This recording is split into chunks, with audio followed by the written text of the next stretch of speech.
Hi hello അസ്സലാമു അലൈക്കും. സുഖമല്ല എല്ലാവർക്കും? ഇപ്പം ഗോൾഡിൻ്റെ റേറ്റ് കുറച്ചൊന്ന് കുറഞ്ഞിട്ടുണ്ട് അല്ലേ? എന്നാലും എല്ലാവർക്കും സ്വർണം ഉപയോഗിക്കാൻ പേടിയാണ്. ഇപ്പോൾ ഈ സ്വർണം ഇല്ലെങ്കിലും സ്വർണം പോലെ തന്നെ കുറേ ഈ വളമൊക്കെ കണ്ടാലല്ലേ ആൻറ്റിക്ക് സ്വർണം പോലെ തന്നെ തോന്നൂലേ? കല്യാണത്തിനൊക്കെ പുതിയണ്ണക്ക് ഇതുപോലത്തെ ഓരോന്ന് മേടിച്ച് 2 കയ്യിലും ഓരോന്ന് ഇട്ടാൽ മതി. പിന്നെ പല മോഡലിലും സ്വർണ്ണത്തെ വില്ലുന്ന പല ഡിസൈനിലും പല ആഭരണങ്ങളും ഇപ്പോൾ വിപണിയിലുണ്ട്. അപ്പോൾ സ്വർണം തന്നെ വേണമെന്നില്ല ഇടാൻ. അപ്പോൾ ആർക്കെങ്കിലും ഏതെങ്കിലും ഇഷ്ടമായിട്ടുണ്ടെങ്കിൽ എൻ്റെ വാട്സപ്പ് നമ്പറിൽ മെസ്സേജ് അയക്കാം കേട്ടോ. അല്ലെങ്കിൽ ഇതിൽ കമൻ്റ് ഇട്ടാലും അതിൽ ഞാൻ റിപ്ലൈ തരുന്നുണ്ട്. പിന്നെ എല്ലാവരും 2026 എങ്ങനെയുണ്ട്? തുടക്കത്തിൽ തന്നെ എങ്ങനെയുണ്ട്? അല്ലെങ്കിൽ സാധാരണ പോകുന്ന പോലെ തന്നെയാണോ? അല്ലെങ്കിൽ സങ്കടമാണോ? സന്തോഷമാണോ? പറ്റുകയാണെങ്കിൽ ഒന്ന് കമൻറ്റ് ചെയ്യാം. പിന്നെ ഇത് കാണുന്നവർ പറ്റുകയാണെങ്കിൽ ഒരാൾക്കെങ്കിലും ഒന്ന് ഷെയർ ചെയ്യാം കേട്ടോ.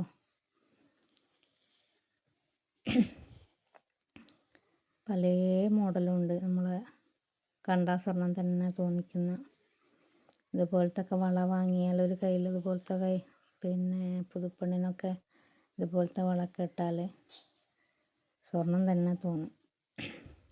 പിന്നെ ഇത് കുറച്ച് മുന്നത്തെ മോഡലാണ്. അപ്പോൾ ഞാൻ വീണ്ടും വന്നത് കളക്ഷൻസിൽ ഇട്ടതാണ് കേട്ടോ. ഈ മോഡൽ നമ്മൾ അധികം പാദസരം തന്നെയാണ് കണ്ടിട്ടുണ്ടാവുക അല്ലേ എല്ലാവരും? ഞാനും പാദസരം തന്നെ കുറേ കണ്ടിട്ടുള്ളത്. പിന്നെ ഇതിപ്പോൾ മാലയായിട്ട് മറിഞ്ഞിട്ടുണ്ട്. ഇതൊക്കെ കണ്ടോ? ഗോൾഡ് തന്നെ തോന്നൂലേ മാല? കുരിശ്. പിന്നെ ഈ മാലേൻ്റെ ഒക്കെ പേരെന്താണെന്ന് എനിക്കറിയില്ല കേട്ടോ. ക്രിസ്ത്യൻസിൻ്റെ കൊന്തയും എല്ലാം ഉണ്ട്. അപ്പോൾ ഇതുപോലെ താലിമാലയുണ്ട്, ആയിട്ട് ഉപയോഗിക്കാൻ പറ്റിയതുണ്ട്. പിന്നെ അതാ വളകൾ നമ്മൾ കണ്ട അതുപോലെ തന്നെ സ്വർണ്ണമുണ്ട് കേട്ടോ. അതുപോലെ തന്നെ സ്വർണ്ണം എൻ്റെ അമ്മക്കുണ്ട്. പിന്നെ ഇത് റിപ്പീറ്റേഷനായിട്ട് വീണ്ടും വന്നിട്ടുണ്ടല്ലേ. സോറി, ഞാൻ രണ്ടാമതായി പോയതാണ് ആഡ് ചെയ്തതിൽ. പിന്നെ നമ്മളിതുപോലെ തണ്ട് ചെയ്യുന്ന പല മോഡൽ ലോക്കറ്റുകളുണ്ട്. അതൊക്കെ കണ്ടാൽ ഗോൾഡ് തന്നെ തോന്നും. പിന്നെ ഇത് സ്റ്റോക്ക് ഔട്ട് ആയിട്ടുണ്ട് കേട്ടോ. ഇത് പിന്നെ രണ്ടാമത് ഓർഡർ കൊടുത്തിട്ടുണ്ട്. അടുത്ത് തന്നെ വരും. പിന്നെ ഞാൻ കുറച്ച് പർദ്ദകൾ വന്നപ്പോൾ അത് ഇട്ടതാണ് കേട്ടോ. ഇത് 1500, 1600, 1700 ആ റേഞ്ചിൽ വരുന്നതാണ് കേട്ടോ. എല്ലാ പർദ്ദകളും റേറ്റ് അതിൻ്റെ ഉള്ളിൽ വരും. അപ്പോൾ ഏത് പർദ്ദ ഇഷ്ടപ്പെട്ടതുണ്ടെങ്കിലും ഒക്കെ ഹാൻഡ് വർക്കാണ് കേട്ടോ കയ്യിലൊക്കെ. അപ്പം ഏത് പർദ്ദയാണ് ഇഷ്ടപ്പെട്ടത് ഉണ്ടെങ്കിൽ നിങ്ങൾക്ക് കമൻ്റ് ഇടുക, അല്ലെങ്കിൽ എൻ്റെ വാട്സപ്പിൽ മെസ്സേജ് അയക്കുക. അതിലിപ്പം നെറ്റ് തീർന്നിട്ടുണ്ട്. വാട്സപ്പ് ചെയ്തോളി, ഞാൻ റിപ്ലൈ തരാം കേട്ടോ.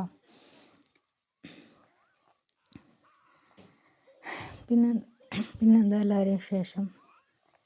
എൻ്റെ ഇടയ്ക്ക് ബാങ്ക് കൊടുത്തു.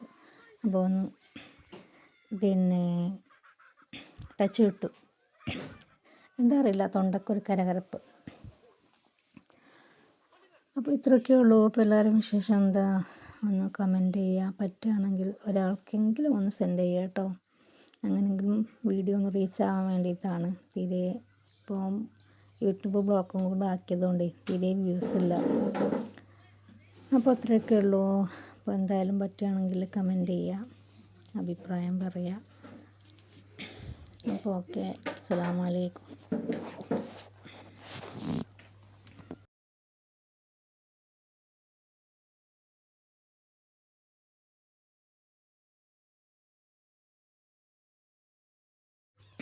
തൊണ്ട ശരിയല്ല, അതുകൊണ്ടാണ് കേട്ടോ പെട്ടെന്ന് നിർത്തി. വെറുതെ അങ്ങനെ പറഞ്ഞ് നിങ്ങളെ ബോറടിപ്പിക്കണ്ടെന്ന് കരുതി. എന്താണ് ഈ കാർഡിയോവാസ്കുലർ ഡിസീസ് അല്ലെങ്കിൽ ഹൃദ്രോഗം? ഹൃദയത്തെ ബാധിക്കുന്ന എല്ലാ തരം രോഗങ്ങളെയും മൊത്തത്തിൽ പറയുന്ന പേരാണ് കാർഡിയോവാസ്കുലർ ഡിസീസ് അല്ലെങ്കിൽ ഹൃദ്രോഗം. ഇത്തരത്തിൽ പലതരത്തിലുള്ള ഹൃദ്രോഗങ്ങളുണ്ട്. ഇതിൽ തന്നെ 85% മരണങ്ങളും നടക്കുന്നത് ഹാർട്ട് അറ്റാക്കും സ്ട്രോക്കും കാരണമാണ്. ഇന്ന് ഈ വീഡിയോയിലൂടെ പ്രധാനപ്പെട്ട കാർഡിയോവാസ്കുലർ ഡിസീസായ ഹാർട്ട് അറ്റാക്കിനെ കുറിച്ച് 3D എക്സ്പ്ലനേഷനിലൂടെ മനസ്സിലാക്കാം. നമ്മുടെ ശരീരത്തിലെ എല്ലാ കോശങ്ങളെയും പോലെ ഹാർട്ട് മസിലിന്റെ പ്രവർത്തനത്തിനും ഓക്സിജനും ന്യൂട്രിയൻസും അടങ്ങിയ ബ്ലഡ് ലഭിച്ചിരിക്കണം. ഈ ബ്ലഡ് എത്തിക്കുന്ന ധമനികൾ അല്ലെങ്കിൽ ആർട്ടറീസ് ആണ് കൊറോണറി ആർട്ടറീസ്. ഇത് ഇത്തരത്തിൽ ഹാർട്ടിനെ ചുറ്റി വരിഞ്ഞാണ് കാണുക. ആർട്ടറിയുടെ ഉൾഭാഗം ഈ രീതിയിലാണ് കാണുക.